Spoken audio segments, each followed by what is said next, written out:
Alicia Duhovne Ortiz vive en Francia desde 1978 y ha publicado cerca de 20 libros en clave de poesía, crónica, novela, ensayo o biografía, contando la vida de María Elena Walsh, Maradona y Eva Perón, entre otros.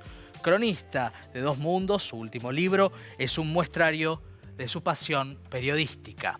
Y le damos la bienvenida desde París, por cierto, ¿no?, a Alicia Duhovne Ortiz, que nos atiende en esta tarde de domingo. Alicia, ¿cómo estás? Maxi Leniani, buenas tardes. Muy bien y muy contenta de estar casi en Argentina, gracias a ustedes. No, con un placer enorme y además recibiendo este libro, aquí lo tengo detrás de mis espaldas, un libro en el cual uno se pregunta, ¿no?, cuando vos has participado de la vida periodística, de la vida social, artística de la Argentina, cómo fue la selección, ¿no? Porque convive Piazzolla, Milagro Sala, la dictadura, un montón de personajes, ¿no?, que pudiste conocer y retratar. Bueno, la selección se la debo a Ariel Hendler, porque yo había hecho una preselección y le di a la editora Constanza Brunet de Marea, cuando fui a la Argentina, un paquete enorme y le dije, bueno, yo no sé qué les puede interesar al público argentino de hoy, o sea que ustedes arréglense.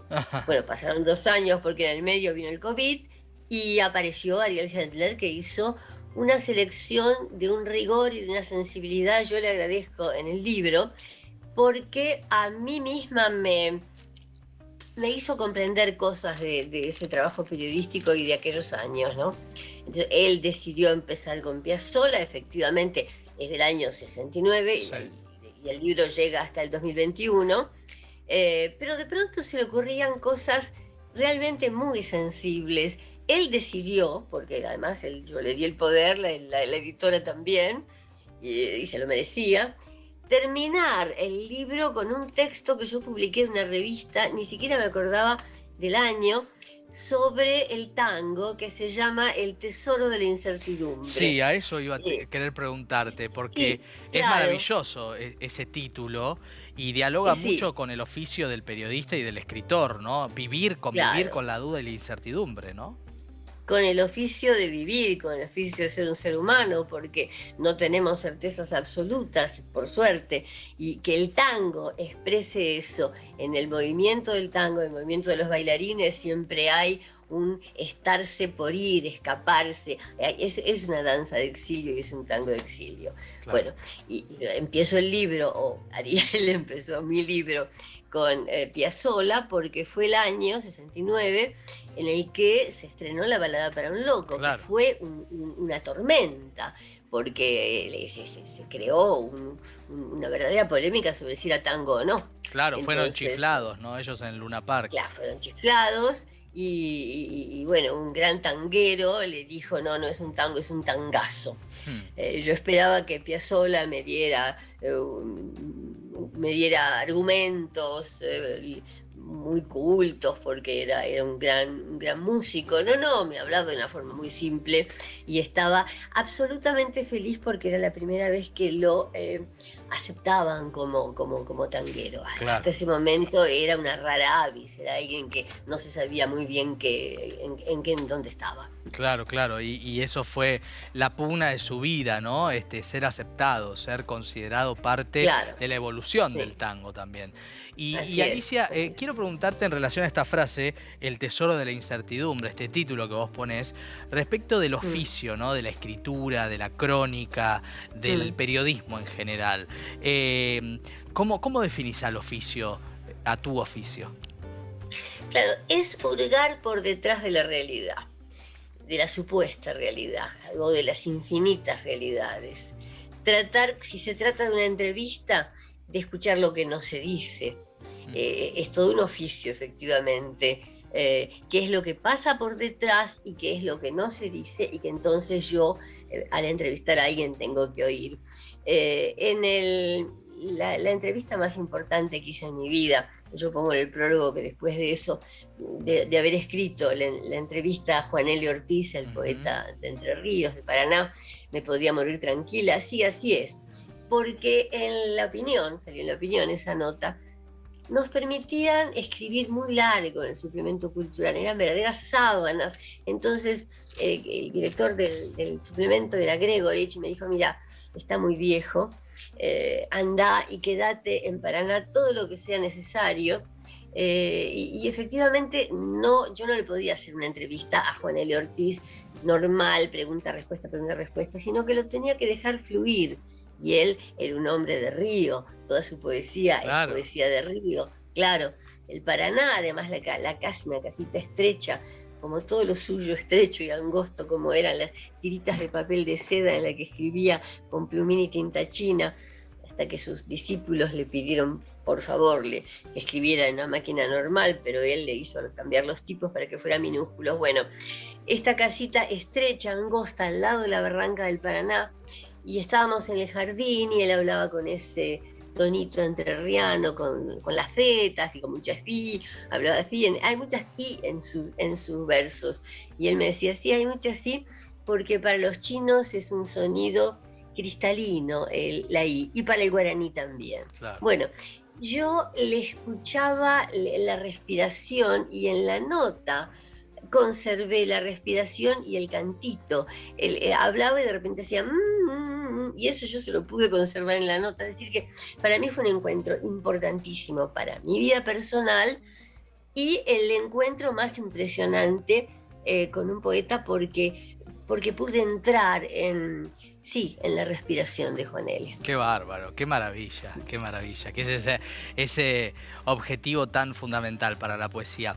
Hay muchas cosas, la verdad que cada uno de los artículos merece una pregunta, pero uno tiene que ir a la síntesis, tiene que elegir y después medio que se arrepiente. Voy a elegir la carta que le hiciste a Simone de Beauvoir. Contame por qué. Sí. Bueno, hay una especie de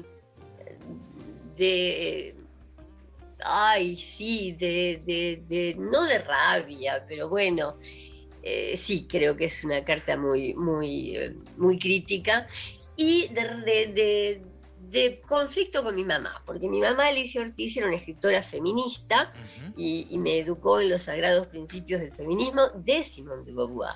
Después, en Francia, vino el movimiento, el MLF, el Movimiento de Liberación de las Mujeres, con Antoinette Fouque, y era un feminismo totalmente diferente del de Simone de Beauvoir, que era autoritario y que como persona, en su relación con Sartre, esa relación en la que, bueno, ellos hablaban de los amores contingentes, que eran las mujeres que iban y venían, pero mujeres que ellos se pasaban entre ellos, y ella tenía una actitud, Simone de Beauvoir, muy viril en el peor sentido de la palabra, es decir, que a un hombre no le permitiríamos eso.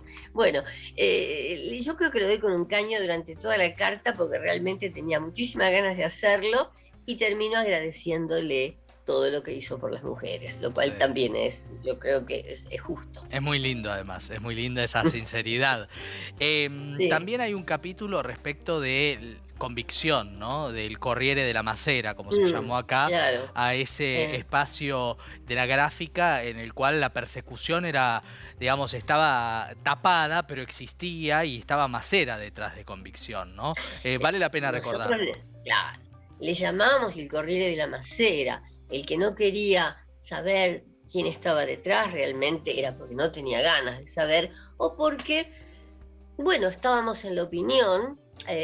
Una vez el que iba a ser el director del diario, Hugo Ezequiel Lezama, nos citó a algunos periodistas, yo estuve desgraciadamente entre ellos porque eso me cambió la vida, y hubo periodistas que fueron a esa misma entrevista y que trabajaron en Convicción.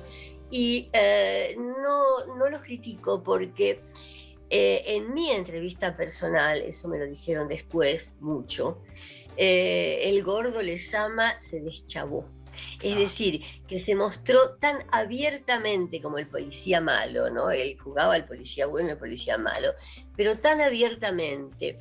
Me hizo una entrevista tan agresiva y tan humillante como mujer, como escritora, y tan absurda, porque era muy gordo, yo veía que estaba mirando cosas detrás del escritorio, entre el escritorio y su barriga, y de repente me dice, sí, porque usted me escribió un libro comunista, La mujer en la novela rusa, en 1939. Y digo, mire, y el servicio de inteligencia me lo dice. Entonces yo le digo, mire, servicio de estupidez más bien, porque Claro. yo fui un bebé muy inteligente, pero nací en 1939. La que escribió ese libro es mi mamá, Alicia Ortiz. Bueno, se deschavó tanto que después de eso, bueno, me dijo, usted viene a trabajar al diario de Reportera Estrella sí o sí. Y si no, se va a Europa y no vuelve. Y de todo esto que estamos hablando, en el diario, musarela, porque me hablaba así. Me decía, Claro. papito sabe. Hablaba en un lenguaje, pero de bar, de cuarta, Sí. de café.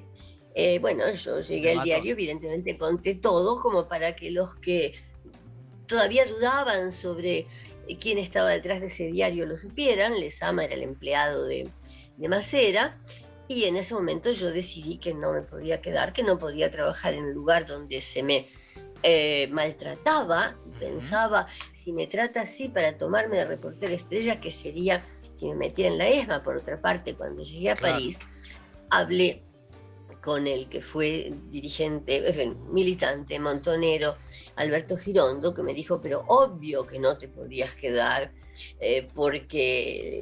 porque él se deschavó con vos. Con los demás fue mucho más suave, pero con vos por algún motivo, y seguramente el motivo era el comunismo de mis padres. Soy hija de una pareja comunista. Mi padre, Carlos Duhovne, fue dirigente y hasta agente soviético. Yo escribí su biografía, el camarada Carlos.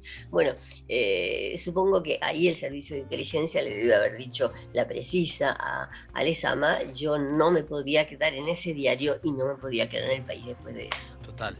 Bueno, es un libro extraordinario. La verdad que escucharte, Alicia, después de haber leído varios de tus libros, es un placer y uno se quedaría horas. Yo lo que quiero decir es que no se lo pierdan el libro, porque es un cúmulo de revelaciones y de bellezas al mismo tiempo, propias de una gran escritora y una gran periodista. Lo editó Marea y bueno, aquí está el libro.